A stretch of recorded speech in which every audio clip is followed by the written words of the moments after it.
بہت شکریہ غامدی صاحب وائس آف امریکہ کو ٹائم دینے کا۔ افغانستان کی صورتحال پر ہم بات کرنا چاہیں گے۔ افغانستان میں اس وقت لڑکیوں اور خواتین کی تعلیم اور ملازمتوں تک رسائی کی جو صورتحال ہے، اس پر انسانی حقوق کی تنظیمیں اور بین الاقوامی کمیونٹی کی جانب سے آوازیں اٹھائی جا رہی ہیں، لیکن طالبان کا کہنا ہے کہ جو اقدامات وہ اٹھا رہے ہیں وہ اسلامی شریعت کے مطابق ہیں۔ آپ کیا کہیں گے؟ میرے نزدیک تو یہ ایک المیہ ہے۔ دور حاضر میں اور اس 21ویں صدی میں افغانستان کے لوگوں کو جمہوری طریقے پر اپنی حکومت قائم کرنے کا موقع نہیں مل سکا، اور لوگوں کے شخصی معاملات میں حکومت مداخلت پر مداخلت کیے چلی جا رہی ہے۔ اس طرح کی خبریں جب بھی پہنچتی ہیں تو افسوس ہوتا ہے۔ شریعت میں اس کی کوئی گنجائش نہیں ہے۔ لوگوں کے شخصی معاملات میں لوگوں کو فیصلہ کرنا ہے کہ کیا صحیح ہے کیا غلط ہے۔ حکومت کا یہ کام نہیں ہے کہ وہ ان کی تعلیم ہوگی یا نہیں ہوگی، وہ شادی کہاں کریں گے، ان کے نکاح و طلاق کے معاملات کیسے ہوں گے، ان کی میراث کیسے تقسیم ہوگی، انہیں زندگی کیا گزارنی ہے، وہ لباس کیا پہنیں گے، وہ موسیقی سنیں گے یا نہیں سنیں گے۔ اس میں حکومت کا کوئی حق نہیں ہے کہ وہ مداخلت کرے۔ میرے نزدیک یہ شریعت کے بالکل خلاف ہے۔ افغانستان میں لڑکیوں اور عورتوں کے لیے طالبان کی جانب سے اٹھائے جانے والے اقدامات میں سب سے زیادہ تنقید سیکنڈری اسکول میں ان کی تعلیم پر پابندی لگانے سے متعلق تھی، جس کا جواز مخلوط تعلیمی نظام کا غیر شرعی ہونا بتایا گیا۔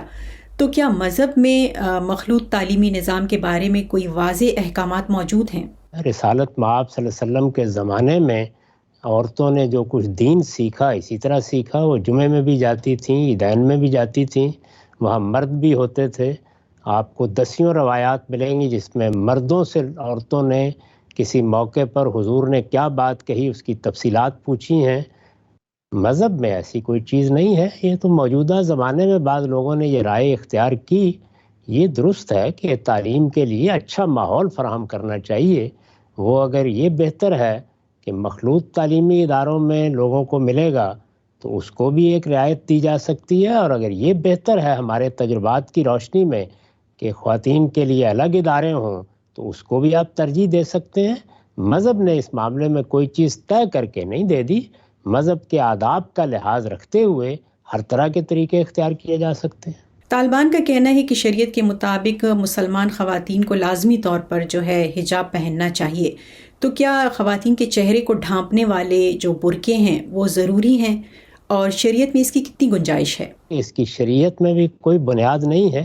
اس طرح کی چیزیں در حقیقت ثقافت نے پیدا کی ہیں، لہٰذا اسی کو عام دین بنا کے عام طور پر پیش کر دیا جاتا ہے۔ لیکن اگر ہو بھی تو یہ کسی حکومت کا کام نہیں ہے کہ وہ لوگوں کو ایسی چیزوں کا پابند کرے۔ یہ شخصی معاملات ہیں، لباس کیا پہننا ہے اور لباس کے معاملے میں شریعت کے حکم کو کس طرح سمجھنا ہے، یہ شخصی معاملہ ہے، اور شخصی معاملات میں کسی کو بھی کوئی چیز کسی پر بالجبر نافذ کرنے کا اختیار نہیں ہے۔ طالبان کا کہنا ہے کہ شریعت کی روح سے 70 کلومیٹر سے زیادہ سفر کے لیے عورت کے ساتھ محرم کا ہونا جو ہے وہ ضروری ہے۔ خواتین کا اکیلے سفر کرنے سے متعلق اسلام میں کیا حکم ہے؟ کیا مذہب مختلف علاقوں اور حالات کے لیے مختلف احکامات دیتا ہے؟ ان کو اگر اپنے علاقے کے لحاظ سے کوئی بات کرنی ہے تو وہ اپنے علاقے کی روایات کا حوالہ دیں۔ مذہب میں جو بات کہی گئی ہے وہ تو ایک عمومی ہدایت ہے۔ حضور نے بڑی اچھی ہدایت دی کہ خواتین جب تنہا سفر کے لیے نکلیں گی تو ان کے لیے خطرات ہو سکتے ہیں، اس لیے بہتر ہے کہ وہ اپنے محرم کے ساتھ نکلیں یا دوسرا اہتمام کریں۔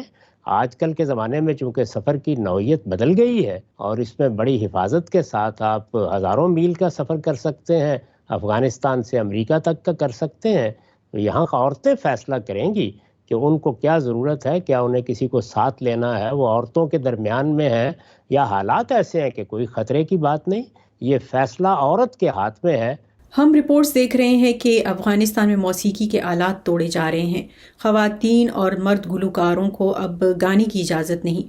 موسیقی اور گانے کے بارے میں شریعت کا کیا کہنا ہے؟ موسیقی اپنی ذات میں کوئی ممنوع چیز نہیں ہے، یہ اللہ کی نعمتوں میں سے ایک نعمت ہے۔ باقی یہ کہ یہ فنون لطیفہ میں سے ہر چیز کا غلط استعمال ہوتا ہے۔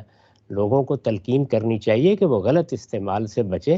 تصویر کا معاملہ بھی یہی ہے، موسیقی کا بھی معاملہ یہی ہے۔ اللہ تعالیٰ نے ان کو کوئی علی الاطلاق ممنوع نہیں قرار دیا، بلکہ استعمال کے بارے میں اللہ کے پیغمبر نے ہدایت فرمائی ہے۔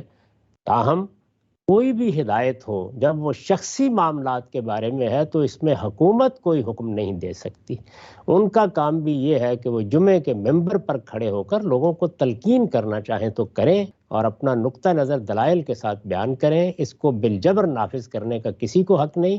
مردوں سے متعلق طالبان کے ایک نئے حکم نامے میں حجاموں کو یہ ہدایت کی گئی ہے کہ وہ مردوں کی داڑیاں کاٹنے تراشنے سے گریز کریں، کیونکہ یہ عمل جو ہے اسلام میں ممنوع ہے۔ آپ کیا کہیں گے؟ اس کی بھی کوئی بنیاد نہیں ہے، یعنی اس کو تو خود ثابت کرنا بھی ایک مشکل کام ہوگا، لیکن اگر کسی کی رائے ہے تو وہ اپنی رائے بیان کرے۔ یہ بھی بالکل شخصی معاملہ ہے، اس میں اگر کسی کو کچھ کہنا ہے تو وہ تلقین کرے گا، اس سے زیادہ کوئی اختیار نہ کسی عالم کو ہے نہ کسی حکمران کو ہے۔ البتہ وہ معاملات جو شخصی نہیں ہیں، جیسے کسی کی حق تلفی کا معاملہ ہے یا کسی کی جان مال آبرو کے خلاف اقدام کا معاملہ ہے، حکومت وہاں پر مداخلت کرے گی، اس کو کرنی چاہیے۔ اس کے دائرے کو محدود کر دیا گیا ہے، وہ دو ہی چیزوں میں مداخلت کر سکتی ہے، یا کسی کی حق تلفی کو روکنے کے لیے یا کسی کی جان مال اور عزت کے خلاف کسی اقدام کو روکنے کے لیے۔